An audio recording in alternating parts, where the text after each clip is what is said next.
This week, 2 books about the ups and downs, mostly the downs, of the business world. First, are cheap clothes ruining the planet? Dana Thomas will join us to talk about her new book, Fashionopolis, The Price of Fast Fashion and the Future of Clothes. Then, just how bad have things gotten for American workers? Stephen Greenhouse will be here to talk about his book, Beaten Down, Worked Up, The Past, Present, and Future of American Labor. Plus, we'll talk about what we and the wider world are reading. This is the Book Review Podcast from the New York Times. I'm Pamela Paul.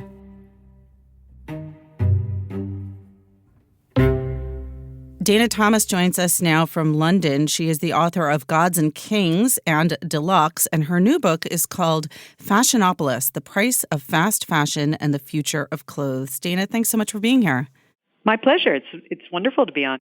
Let's start with the term fast fashion. What do we mean by that phrase? And when did that phrase come about? Well, fast fashion is, if you think about it, it's a bit like fast food. It's, cheap product churned out really fast with mediocre or poor ingredients, sold at lightning speed in thousands of chain stores around the world.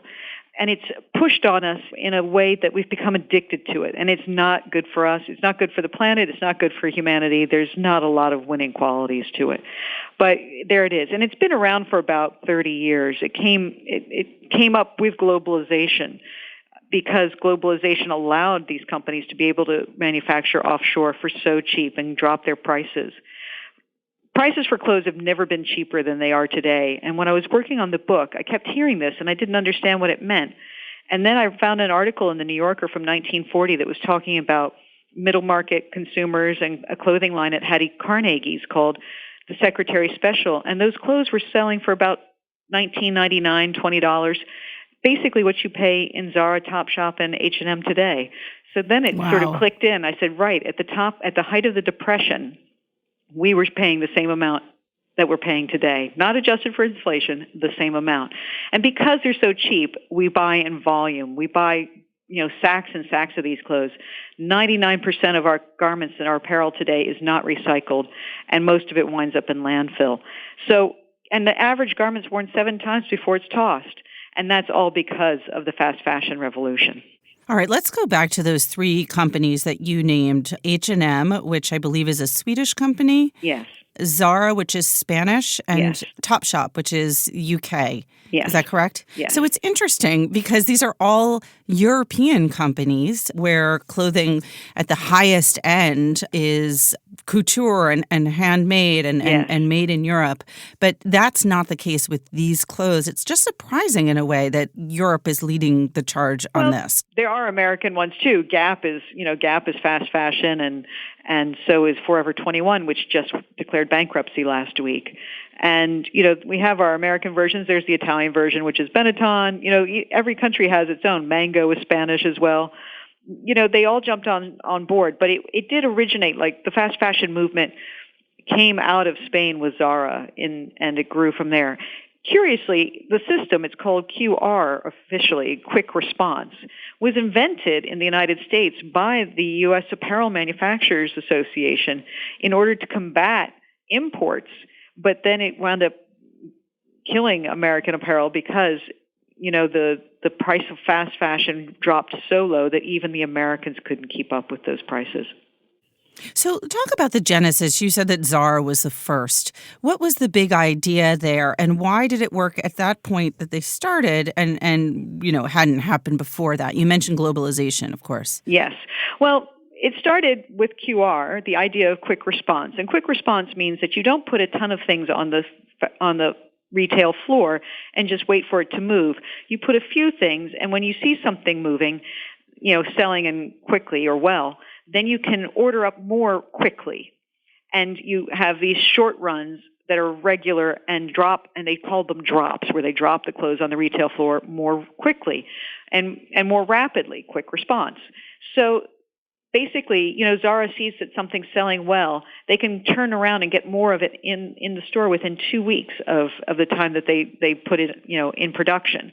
And they can keep... How is that possible? Because aren't they all manufactured overseas? Well, with Zara, they keep it overseas, but somewhat close, like in Northern Africa for Europe. And then in the United States, much of this is done in Central America and Mexico. So it's not far, far away for the quick response. And then they also ship things quickly. The 2 weeks will include the shipping time. That's how quickly they sew it, because the factories run 24/7. People are paid less than a living wage. Only 2% of apparel workers today are paid a living wage, which means they are paid enough to house, clothe, and feed their families. And so if you think about it, that's basically the folks who work in the industry in the United States and in Europe, but everybody else everywhere else isn't paid a living wage. But they work crazy hours, super fast. They churn these things out. I saw them with my own eyes in Vietnam. They were distressing jeans and shorts at about 7 seconds a pair and just burning through these clothes and then, getting them onto the ship and out into the stores. And then we burn through them. They come in our lives and they go out of our lives just as quickly. I want to go back to this point that these companies, many of them are European, because the Europeans are, in general, quite labor conscious. Yes. There's strong unions in many of European countries. And you would think that there would be some kind of consumer backlash against fast fashion, even just within Europe itself. But that's not happening? No, because most folks don't know about these things. That's why I wrote the book.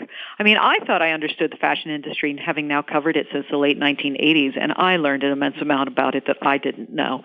And I knew that sweatshops were bad. I mean, just the term sweatshops, you go, right, that's a bad situation. But when I landed into Bangladesh and actually visited them, I was shocked and horrified. I was also shocked and horrified to see that we have sweatshops in downtown L.A., and they're very easy to see, and you can hear them when you're walking down the hall or walking down the street. So, they're everywhere, and there are legal workers in the United States who are paid $1 or $2 an hour when the minimum wage is $10 or $12 or $15. And then we have workers in Bangladesh who are being paid $68 a month. And I suspect that most consumers don't know that. Tell us a little bit about what you saw when you went into that sweatshop in Bangladesh. Well, it was beyond filthy. I mean, I thought of it, I described it, but then we took it out of the book because it was a bit too grotesque. But, it was sort of like just slop on the walls, just brown slop. And the one staircase out was encumbered by cartons, so if there was ever an emergency or a fire, no one could get out. And the windows were broken, and there was dust and bolts of fabric and bounds of thread, incredibly flammable stuff all over the place.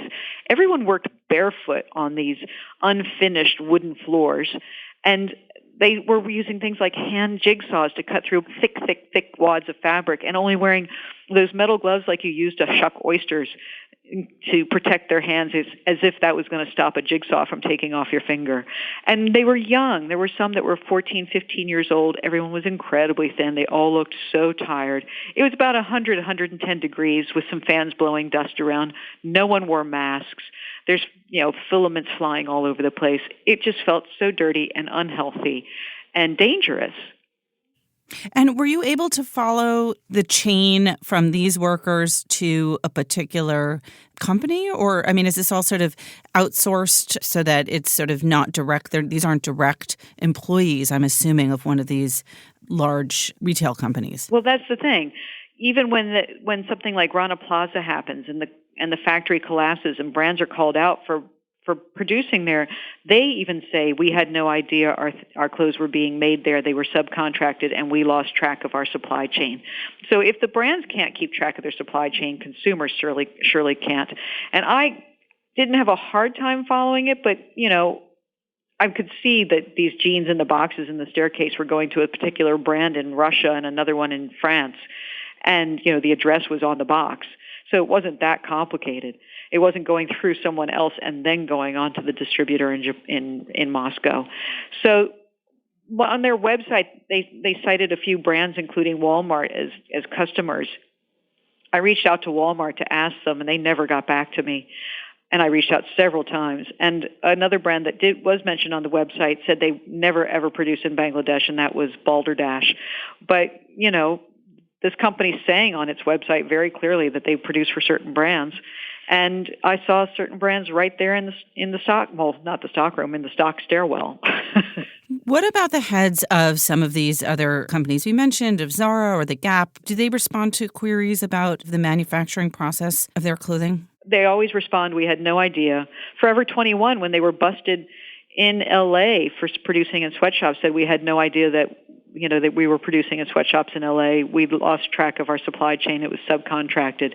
As if, they couldn't keep a hold and follow their supply chain within the city limits because it's an L.A.-based company. That's pretty, I can understand if you lose track in Bangladesh, but in the city limits of Los Angeles, that's pretty sad. So, there's sweatshops everywhere. We have them in downtown Manhattan. They're there. You hear them. You just don't realize it.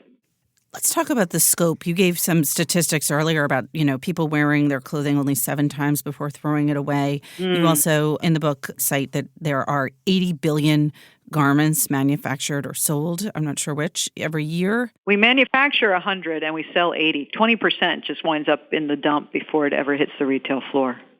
Wow. It's not even recycled or repurposed. No, because of the philosophy of economies of scale. It's cheaper to produce 100 and sell 80 than it is to produce and sell 80. I don't know how that's cheaper, but they say it is. And that every 6th person on Earth is employed in some way in this industry? Mm-hmm. That's what's said. It's one of those hard figures to really confirm, but it's not a stretch to think about it if you go from the cotton field to the retail floor. I want to go from the manufacturing to the consumer end for a moment, because I think a lot of people figure, well, if I wear these things, only 6 times before I throw it out, that they will recycle them. They'll put it into one of those bins that is sort of around every parking lot now to donate clothing to Africa. And they think, well, someone else will wear this. Is that in fact true? What's happened in Africa is that we've dumped so many clothes in Africa that an association of countries have band together and passed legislation to stop the importation of all these leftover and thrown away clothes. Which, mind you, when they arrive with tags, or hardly ever worn, they refer to as dead people's clothes because they can't imagine real live people giving away perfectly good clothes. So they pulled together and banned the importation of these clothes, and the Trump administration, in response, waged a trade war with them to make them back down, and all backed down except Rwanda, which is still, held steady, held firm to resist this, because it's devastating their local industry. They have tailors and seamstresses and cotton weavers and cotton growers and fabric dyers, and they have no work anymore because, everyone's walking around in a Dallas Cowboys t-shirt and leftover Zara jeans. So this rationalization on the part of American consumers that someone will need this piece of clothing one day and it's okay if I throw it out after this season is not a smart rationalization. No, there's some things that, at moments where there are needs and there are drives, like when the hurricane, devastates Puerto Rico or something happens, or Haiti, and then they say, please, we could use actually something, then yes, there's a proper drive to answer the call. But we have so many clothes out there, we don't really even need to do those drives. There's a surplus. There's such a surplus. Our landfills are heaving with clothes. I want to go back again to the consumer here, because this is obviously a huge shift in terms of attitudes, and I'm wondering when it took place. I mean, I'm reading a 19th century novel right now in which a well-off character is deciding between 2 new dresses, and it says something in it like, it was such an important decision because it would basically define her for the next 6 months, because that would be the one dress that she wore. When did we move into this idea that, you would have multiple clothes more than you would actually need to wear? Well, I think it came when they became so cheap. So you could buy more than you wanted or needed. Like you've thought, oh, that's cute, I could wear it Friday night, or I can wear it to that party, and then you don't really need it again. But it only costs $20 or $25, so whatever, I walked past a Primark on Oxford Street yesterday, and I saw that in the doorway they have these carts like you have at grocery stores that you drag around behind you, that they encourage you to buy so many clothes that you fill up a cart, and you throw them in. You don't put them down carefully and take care of them. You just chuck them in this cart and drag it around behind you, like, laundry detergent and paper towels. And I thought, right, that's part of the reason that we're buying them like this, because they're encouraging us to. And it's become an addiction. When I was a teenager, we shopped our closet. That's what we used to call it. Right. Or we shopped our girlfriend's closet. Like, I don't want to wear my dress this time, so I'm going to wear one of your dresses. And, what were the big dresses? We bought prom dresses, but beyond that, you didn't go out for something specific, and you would get one or two things here and there, and you just wore them over and over and over again. I still have my old jeans because I used to wear the shrink-to-fit jeans. They weren't already worn out, and you had to break them in, and it took 6 months to get them soft enough to sit in. And they held up, and they're still in my closet, and now my 19-year-old has found them and thinks they're really great. And she calls them boyfriend jeans. And I said, no, honey, they're the original mom jeans. Right. But we wore our things, and we kept them, and we cherished them, we valued them. And now we look at clothes because they're so cheap, because we have not placed value on them, as something that we can just burn through, and therefore we do. And we have this addiction to it, addiction to shopping. I wonder if there's also some component of this that the media, and in particular social media, is responsible for, because there's this idea that, you can't be photographed wearing the same thing twice, if you're Meghan Markle. I beg to differ there. Hollywood has sort of unwittingly made this okay by wearing that one fabulous gown on the red carpet and never ever being seen on that person again. And while they look fantastic and it's great, it's like, why don't we see Nicole Kidman wearing that dress to another premiere at some point, or to a party, or to some gala? Why is it only once? Well, in part because they borrow them and then they give them back. But also it's part of creating I can afford to do this. And so then the influencers have started doing it. And in China now, it's said that we wear our clothes 7 times before tossing them. In China, apparently, it's 3 times. This is sort of, trickled down. And God bless her, Meghan Markle and Catherine Middleton are trying to bust this idea. They do what I call the royal rewear. Last week in Africa, Meghan Markle wore a striped jumpsuit by Martin Grant, an Australian designer, that she had already worn on the tour in Australia and New Zealand last year. It's something that sticks out in your mind. It's not, sort of a black cocktail dress that she's reworked with a scarf or a pin. This is a very distinct look. And, she's like, I love this outfit. I'm going to wear it again. And you may recognize it, and that's cool. And Catherine Middleton trots out, she has a couple of McQueen coats that she wears regularly and says, basically, I love this coat. It's a part of my wardrobe. It makes me feel great. I'm comfortable in it. I'm going to keep wearing it. And they are applauded for it. And I think the royal rewear will help reset this idea of I wear it once or twice on Instagram and then it's never seen again. I surely hope it does. And I think they're trying to do that. Well, I don't know if Angela Merkel is widely considered to be a fashion icon, but there's a kind of funny thing online where she's photographed, I guess, pretty much every year wearing the same arty kind of throw to this music festival that she goes to every summer, and has apparently been wearing since the early 80s and does not care. Does not care. Well, in fact, she does care. That's the beauty of it. She loves that thing. She cares about it, and she wants to keep it in her life. Let's talk about the environmental impact of this industry, because obviously there is a lot of waste, but it sounds like even in the manufacturing process, you talked about the slop on the walls in that sweatshop in Bangladesh. I mean, not all of these fabrics are natural, right? No, they're most not are not all recyclable. I imagine there are chemicals and dyes involved in the process. What is the environmental impact of fast fashion? It's enormous. Already, 60% of our clothes contain polyester. Polyester is a cheap fabric, and it's a light fabric. It's very easy, it's light to ship, so it costs less for shipping. Polyester is essentially plastic. It never biodegrades. It doesn't get recycled. It all winds up in landfill. And when it's blended with something else like cotton, that goes in the landfill and doesn't biodegrade either because it's got the polyester in it. And when we wash it, we release microfibers into the water. I just learned this week that the average load of laundry will release 6 million microfibers into the water system. 6 million each time you wash your clothes, and they contain polyester. So it has an enormous impact. It's immeasurable, in fact, and we can't get rid of it. It's like I said, it's like plastic.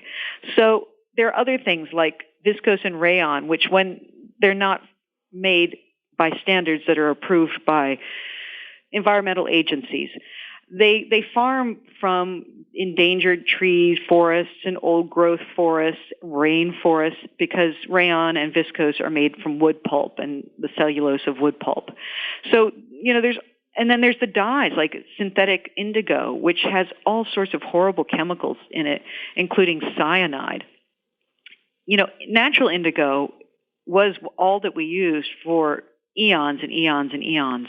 They used it back in India. It's beautiful. When you see fabric dyed in natural indigo, you see that it's alive, that it's a natural color. And synthetic indigo was invented about 100 years ago, and within a decade of it being invented, it killed the natural indigo market.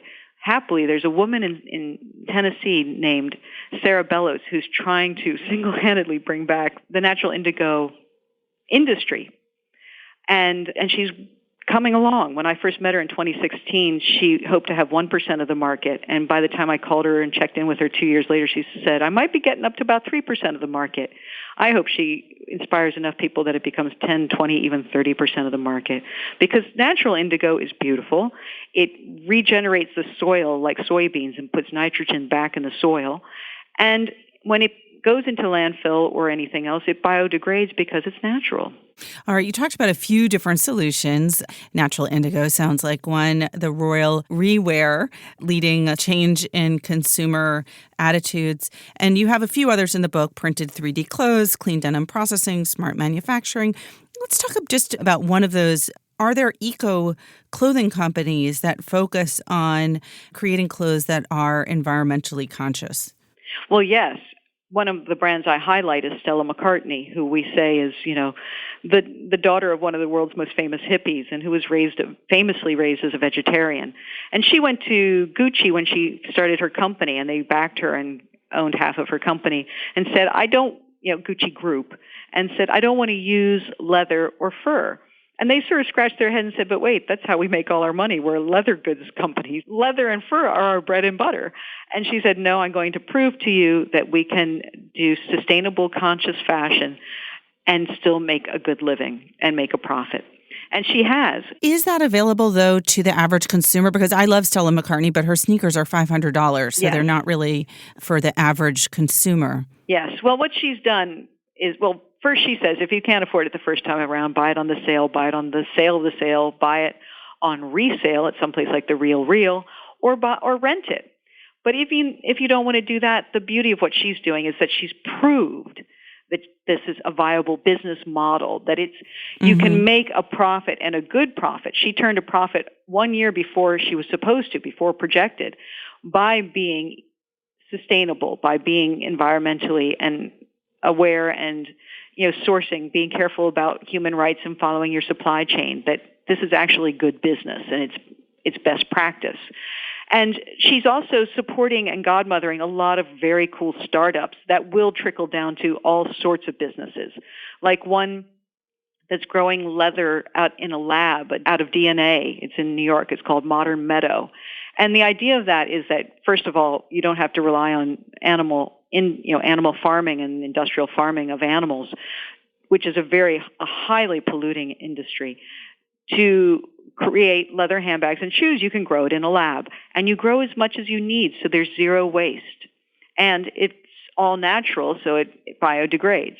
And then she's also supported a really cool startup out in San Francisco in Silicon Valley called Bolt Threads that is spinning silk in labs, that it also grows in vats of yeast instead of the silk industry where they kill the caterpillars and unwind the silk from the cocoons in a very dirty, dirty industry. And so they've come up with this much cleaner and sustainable industry growing silk in a laboratory. And she supports all of these, and we'll see the trickle down eventually. All right. Well, hopefully someone can grow a pair of Stella McCartney sneakers for me in a vat of yeast and sell them at $100. Exactly. Dana, thank you so much. My pleasure. Anytime. Dana Thomas is the author of Fashionopolis, The Price of Fast Fashion and the Future of Clothes.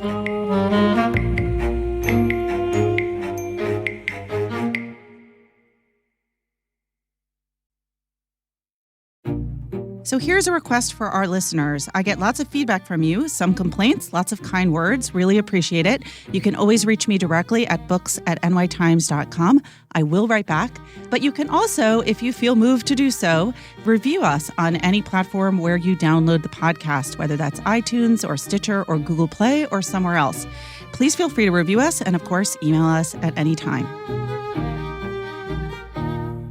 Stephen Greenhouse joins us now. He is a former longtime reporter for the New York Times, I think almost 20 years, or is it over 20 years, covering labor and the workplace for us. And his new book is called Beaten Down, Worked Up, The Past, Present, and Future of American Labor. Stephen, thanks for being here. Great to be here. So on the surface of things, the economy seems to be going okay. We keep hearing about growth, low unemployment rates. What is this masking in terms of how people really make a living? So American workers, unfortunately, don't have many of the basic protections that workers have in other wealthy nations. The U.S. is the only industrial nation where every worker is not guaranteed paid parental leave, paid maternity leave. In the European Union, workers generally get 6 months paid maternity leave. The U.S. is the only industrial nation where every worker is not guaranteed paid vacation. In the European Union's 28 nations, every worker is guaranteed at least 4 weeks vacation. In my book, I write about workers at McDonald's who haven't gotten vacation in 10 years. The U.S. is the only wealthy nation, in addition to South Korea, where every worker isn't guaranteed paid sick days. And I've written about workers who took 2 days off from work because their 8-year-old daughter, got sick and they get fired. And that's crazy that in the world's wealthiest nation, workers don't have these basic protections. And one of the main points I make in my book is that worker power is way too weak in the United States, and corporations can too easily prevent Congress from passing and enacting these basic protections for workers. So I came of age politically under Ronald Reagan, and at that time, there was a lot of political rhetoric on the right about big labor and labor's stranglehold over the Democratic Party, and that labor was, such a strong lobbying force. You don't hear that anymore. What happened? Unions have gotten a lot weaker than they used to be. Unions in the 1950s and 1960s were a huge, powerful force in America, and I argue in my book, a force that helped build a fairer, more democratic nation, played a pivotal role in building the world's largest, richest middle class. And, unions are strong in helping pass legislation to strengthen Social Security, to enact Medicare, to enact some of the basic civil rights laws. But in the 1980s, with the rise of libertarianism, the Chicago School of Economics, Reaganism, there was a sense that unions gummed up the work. They got in the way of the free market. And of course, business didn't like that unions, went on strike and would try to squeeze more money out of them in the form of higher wages. And since the 1980s, there's been a real strong conservative movement by Republicans, by business, to really squeeze, weaken, hobble unions. So unions at their peak in 1954 represented more than 1 in 3 American workers, and now they represent just 1 in 10, and in the private sector, just 1 in 16. So they're much weaker. And I do hear some business lobbyists talk now about big labor being too powerful, but that's just a huge exaggeration. Labor just isn't nearly as powerful as it used to be, and I think that in many ways has hurt American workers, helping fuel decades of wage stagnation and increased income inequality. What seems so interesting about that shift is that it started obviously on the right and, as you mentioned, sort of libertarian circles, but it seemed to have quickly won over the mainstream in that there didn't seem to be much of a kind of fight back to defend labor. It was almost like it became a kind of accepted idea that, labor's moment had passed, that the labor had sort of done what it needed to do, somewhere back in the 30s and in the 40s, and that now all the protections were in place, and then perhaps in the 60s. That obviously isn't true. And I'm curious what you think. Why was it so effective? Why was labor so easily robbed of its momentum? I think there's several reasons. One, in the 1930s, the Great New Deal, Democrats and labor really worked hand in hand. And there was much less, and during World War II, business and labor really worked hand in hand to defeat the Nazis and the Axis powers. And second, business really stepped up its pressure, its campaign against unions. So did the Republican Party. And unions are really flat-footed and that did not fight back hard enough. A third thing is that, unfortunately, there was terrible corruption in many unions in the 1950s and 1960s, and that justifiably gave them a black eye, got them very bad press. Unions are much less corrupt now, but that image still lasts. And I'd say another factor was there was a period when steel workers, auto workers, some construction workers, were making a lot more than the typical worker. That's not so much the case anymore. So some unions got tarred as being special interests. Now we look at the GM strike, and GM workers, a lot of GM workers are making $15 an hour, $17 an hour. They hardly make more than typical workers. Governor Scott Walker of Wisconsin, during the big fight over trying his efforts to cripple government employee unions, said that union members are the haves and non-union members are the have-nots. And during the recession, when many people were worried about budget deficits and high taxes, Republicans really went on the offensive against unions, and people were then kind of willing to accept that message. But now, 8 years later, there's much more sympathy towards unions. I described in my book that the public approval rate for unions is near the highest level in 50 years. 1 in 2 non-union Americans say they would be happy to join a union today if they could. So there's much more approval, enthusiasm about unions nowadays. Adjunct professors, nurses, people in our profession, journalists are rushing into unions nowadays. So the mood has kind of switched. I think people are fed up with the wage stagnation, the increased income inequality, the lack of stability in their jobs.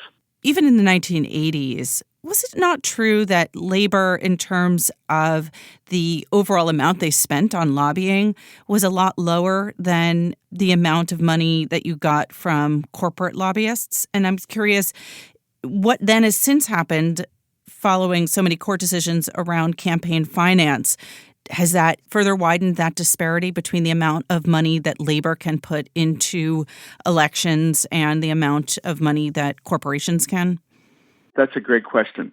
So corporations, have long been more powerful than unions over the past few decades. And thanks to decisions like Citizens United, corporations are spending even more on campaigns, and the gap between how much they spend and unions has grown. And I explained that in the 2015-2016 election cycle, corporations spent $3.4 billion, which is more than 6 times as much as what labor spent, $213 million. And that every year in lobbying in Washington, corporations spend just under $3 billion, which is more than 60 times as much as the $48 million that unions spend. So things are really out of whack, and that's why I say worker power is really swamped by corporate power. And I think that's one of the reasons why, when corporate profits were already at record levels, folks in Congress rushed to pass a $1 trillion tax cut for corporations, because corporations are calling the shots with their lobbyists and campaign donations, and why Congress is just sitting on its hands and doing nothing to really raise the federal minimum wage, which hasn't been increased in 10 years, the longest in American history that it hasn't been increased. Has the Democratic Party become less reliably pro-labor? Yes, it has. Although, Pamela, this campaign, I've written about labor for nearly 25 years now, and many times the Democratic candidates, certainly the case with Hillary Clinton, paid very little attention to labor. But in this campaign, the 20 or so Democratic candidates are spending a whole lot of attention to labor, and I think that's happening for several reasons. One, I think the Democratic candidates see that something is seriously broken. There's too much wage stagnation, too much income inequality. Americans don't have basics like paid sick days, paid family leave that a lot of families want and need to reduce stress on the job to improve family life balance. And I think the Democratic candidates also realize that, hey, if I'm going to get the nomination and vying with 20 other candidates, it's really good to try to woo unions and blue-collar workers. And then there's a third very important thing that I think the Democratic candidates realize, that the big reason the Democrats, Hillary Clinton lost, Donald Trump won, was the 3 key former, union stronghold states, Pennsylvania, Wisconsin, and Michigan. And the candidates realize that if unions are stronger in those states, if they get more blue-collar workers to vote for Democrats, they'll win. So they're making a big pitch to have laws that would strengthen unions and give workers paid sick days and give workers paid vacation and raise the minimum wage. And, what the Democratic candidates are saying now is really very aggressively pro-worker, pro-union, which is a big switch from when Hillary Clinton was running and John Kerry and Al Gore. So it's interesting how that has changed. Why do you think it's changed? People analyze why Hillary Clinton lost to Donald Trump. And, part of it is what Comey did. Part of it was the emails. Part of it was maybe the president examined Donald Trump's faults enough, his demagoguery enough. But I think Hillary was perceived as not a strong enough friend of blue-collar workers. And Trump would go to Michigan and Indiana and Ohio and Wisconsin and say, I'm going to bring back all the jobs, and no factory jobs are going to disappear under me. I'm going to fight against Mexico and China, which is cheating us, which are cheating us on trade. And blue-collar workers liked Trump's message. Maybe they realized he was exaggerating, but they felt that he cared about their issues. And they felt that Hillary was too distant. She never even campaigned in Wisconsin during the campaign. So I think the Democratic candidates now realize that Hillary could probably have won Michigan, Pennsylvania, and Wisconsin if she had a more robust pro-worker, pro-union message, if she did a better job connecting with them. And it's often said that the Democrats have become more of a party for the professional class, right? For lawyers and doctors and Wall Street and liberal Wall Street folks and Hollywood folks, and not so much for the old New Deal coalition with lots of blue-collar workers. That a lot of people say the Democratic candidates ignore them too much. But given the reality of Citizens United and the costs of running a campaign and the need to constantly fundraise, doesn't this put the Democratic Party and Democratic candidates in a very tough position to speak about these issues while at the same time kind of desperately needing financing from lobbying groups that are very much opposed to things like raising the minimum wage? Yes, so that's a problem the Democrats face. So, one of the central theses of my book is that worker power is too weak, that, corporations dominate too much, partly because they have so much more money, to give in campaigns and for lobbying, and that makes it very hard to enact pro-union legislation. So I argue that, the campaign finance system is so broken, and I cited the figures a minute ago, that I think it would be much better to go increasingly to a public campaign financing system, so that the Koch brother, the Sheldon Adelson, and others don't have a million times the voice of your typical public school teacher or Walmart worker or steel worker. I think the wealthy have way too much sway and say in our system, and Citizens United, as you say, really made that worse. And I think our public campaign financing would help give every American a somewhat equal voice, a much more equal voice, so that the rich and corporations didn't dominate so much. And I think, the main message of the book is that something is really broken in America, that worker power is very weak compared to other industrial nations. And many people don't realize that, and we have to step back and take a look at this and figure out how do we fix this to make a fairer nation, to end all the wage stagnation, to reduce the terrible income inequality, to give workers some of the basic protections that are very common in other industrial nations. All right. Well, it sounds like there is a lot of work ahead for American labor. Stephen, thank you so much for being here. Great to be here. Stephen Greenhouse's new book is called Beaten Down, Worked Up, The Past, Present, and Future of American Labor.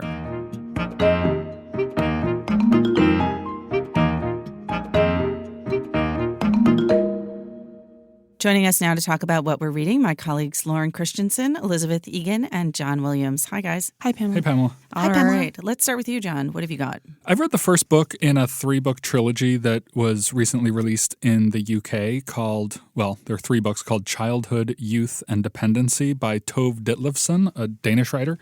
It's interesting because the book I talked about, I think last week, Will and Testament by Vigdis Hjorth, is a Norwegian novel. And in that book, Hjorth mentions Ditlevsen pretty constantly. I'd say there are 6 references to her in separate parts of the book about her reading her when she was growing up. She's obviously a very big author for people who are Nordic. And these are 3 slim books, and the first one, which is the one I read, called Childhood, is obviously about her early years. And I think that there's something here for fans of the Ferrante books. There's a kind of plain-spoken but literary look back at at her relationship with her mother and other people as she was growing up, and also her first stirrings of wanting to be a writer. So I'm looking forward to reading the next 2 volumes. I'll just give a little bit of a sense of the writing because I really like this little bit at the end of a chapter near the start. She talks about being with her mother and being around someone else and being out in the world with her. And she says, I look up at her and understand many things at once. She is smaller than other adult women, younger than other mothers, and there's a world outside my street that she fears. And whenever we both fear it together, she will stab me in the back. As we stand there in front of the witch, I also notice that my mother's hands smell of dish soap. I despise that smell, and as we leave the school again in utter silence, my heart fills with the chaos of anger, sorrow, and compassion that my mother will always awaken in me from that moment on throughout my life. And so there's just the kind of like, I know wow. It's intense, but it's actually not, it's not that intense as you read it. It's not that emotionally kind of pressing, and I really enjoyed it. So I think in the future I'll hopefully be talking about the next 2 books and kind of what the arc of all 3 of them means. I think she was very prolific, but there aren't many books of hers available in English, I don't think. So perhaps if these do well in the UK, they'll publish them here too. I definitely think there will be an audience for them. Liz, what did you read this week? First of all, John, I loved that quote. I don't understand who doesn't love the smell of dish soap, but that was really beautiful. I am also reading a beautiful book this week. It's called Erosion. It's by Terry Tempest Williams. And the subtitle is Essays of Undoing. And I don't usually like books that you would describe as a meditation on anything. I tend to like a bigger approach, sort of a tantrum. But I'm making an exception for Erosion. I would describe it as a meditation on wearing away of the earth, of public discourse and decency, and even Terry Tempest Williams's family. There's an incredibly personal essay in here on her brother's death by suicide, which is just stunning and heartbreaking. I would describe the book as a hybrid of Annie Dillard's A Writer's Life and Joan Didion's A Year of Magical Thinking. It's that good and that beautiful. I think what really gets me the most is her incredible ability to describe the tininess of human beings in relation to the majesty of nature. That's what's keeping me turning the pages and wanting to stop and read bits of it out loud to strangers on the bus. So I highly recommend dipping into these. Liz, where do you stand on lyrical writing? It's not a loaded question. I'm strongly opposed. But you're still okay with this? This is not overly lyrical? It's not overly lyrical, and it's the kind of book that you can read in tandem with, maybe something lighter. You can dip in and out of it, and it's sort of a soothing massage of words. And massage is not a word I use lightly. Massage should never be anything light. So it's lyrical and poetic, but not in a precious way. Okay. That's a good sweet spot. Lauren, I'm not sure there's any transition between that and what I'm about to talk about. I think I can tune out because I think I've heard this around the office for the past couple of I weeks. was just going to apologize to my colleagues here because they've heard me gush about this. Lauren is on the Queer Eye beat. I'm on the Queer Eye here beat, at the you guys. book It's review. been an especially exciting couple of weeks in books because all of the Queer Eye cast members are on the bestseller list. So, sorry, guys, you're going to have to just cover your ears. But Jonathan Van Ness is the grooming expert on Queer Eye, and he has a memoir out called Over the Top. And, he's known on the show for being just this bubbly, flamboyant, unapologetic guy in a mesh crop top and stiletto boots. And he's just eternally optimistic and calls everything gorgeous, and everything is the most gorgeous moment. And, it's funny and endearing, and he really opens up on the show. But, what fans expecting that excitement and the just eternal optimism, although they're going to be surprised at what they get, they're definitely not going to be disappointed because this book has his voice is all over it, and you definitely get the signature Jonathan enthusiasm, but it's also a really forthcoming opening up about his struggles with drug addiction and grief and sexual abuse, and you can feel the pain that he had going through it, especially because he knew the expectations that his fans had. He knew that everyone was going to expect him to just be gorgeous and happy, and he was worried about disappointing them, and the book really doesn't. You're you're also laughing as much as you're crying in this book. They're just really hysterical things. Like in order to protect the identities of all these different characters, he just gives them really elaborate Russian names. So he'll be like, Surtskaya was sashaying into the salon, and it's hard to translate into a description, but it's really hilarious. You wanted to slip into his voice there, I could tell. And I do want to add also that I really recommend reading or listening to Over the Top in audiobook, just because the word zhuzh looks weird on print. How is it spelled? Zhuzh. Okay, good to know. Where's he from? He is from Illinois, Quincy, Illinois. Okay. So a sort of conservative rural town, and he talks about growing up as the quote, he calls himself a feminine boy, and there was never any question in his mind. He never was questioning his sexual identity, but it was definitely a struggle with the shame that people in his town made him feel. Did you see the episode where he went back to Quincy? I've seen all of the episodes. Okay. Yes. I haven't seen that one yet, so It's no spoiler alerts. He redoes. He was his a cheerleader. Yeah, and he reimagines his high school music teacher's wardrobe and, of course, entire life. And it's a serious tearjerker. Absolutely. Oh, they're all tearjerkers. That one in particular. I'm really feeling left out. No, if you don't cry at the end of a Queer Eye episode, you're basically inhuman. I've never seen a Queer Eye, so I still am. You haven't failed the test. Acceptable. Yes. Okay. What are you reading this week, Pamela? Well, I am still reading The Mayor of Casterbridge by Thomas Hardy and enjoying it immensely. And I want to say one quick thing about it before I talk about the other book that I read, which is that unlike some books that are written in serial, one of my least favorite books, The Pickwick Papers by Dickens, is like the prime example of this. It's not overly padded. It's not like he was filling it out to, get more money by the word. It actually moves quite quickly. I mean, the criticism is that there's almost too much thrown in because every week he wanted to surprise you with something, some new unexpected development. And I'll talk a little bit more about the plot next week. But just to prove that, the section that I read last night started off with one of those pullbacks where he starts talking about two bridges in the town. And if it were Dickens or another serial writer, you would think, oh no, now we're in for 20 pages about the two bridges. But with Hardy, at least in this book, he basically describes one bridge as essentially like the suicide point for poor people, and the other one, the suicide point for sort of more middle class or people who've fallen down from the upper class. So you only get like 2 pages before you get to like the people contemplating the end of their life on the bridge. So it does move along very quickly. And the other book that I read was a book by someone who was a guest earlier on the show, Gretchen McCullough. She wrote the book Because Internet.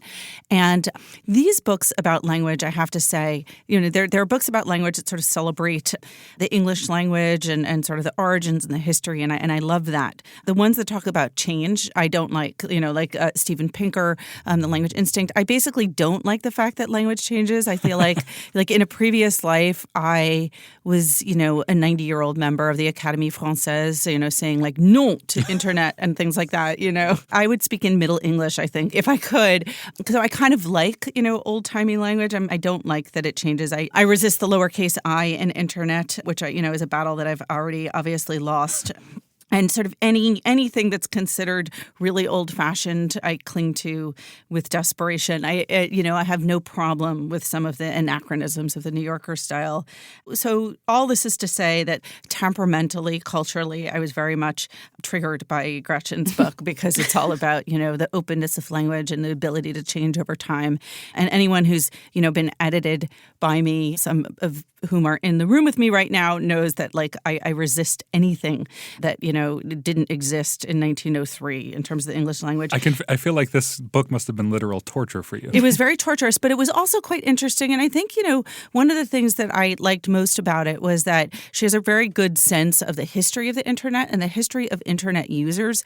So it was kind of a good primer in the sociology of early Usenet users versus people who just sort of came on board with MySpace. And then it was weirdly almost a nostalgic revisit to the 1990s. I remember when there was a certain group among my crowd that was using Friendster, which I used that. I was on Friendster. You used that. Friendster? Was my first social media. Whoa. I'm my surprised first Lauren social used media, that's going to be like a board book. So there were aspects of it that I did enjoy. So let's run through the titles again. I read, obviously, Gretchen McCullough's Because Internet, and I'm still reading The Mayor of Casterbridge by Thomas Hardy. Lauren? I read Over the Top by Jonathan Van Ness. I read Erosion by Terry Tempest Williams. And I read Childhood, the first volume of the Copenhagen trilogy by Tove Ditlevsen. All right. Thanks, guys. Thanks, Pamela. Thank you. Remember, there's more at nytimes.com/books. And you can always write to us at books@nytimes.com. I write back, not right away, but I do. The Book Review Podcast is produced by the great Pedro Rosado from Headstepper Media, with a major assist from my colleague John Williams. Thanks for listening. For the New York Times, I'm Pamela Paul.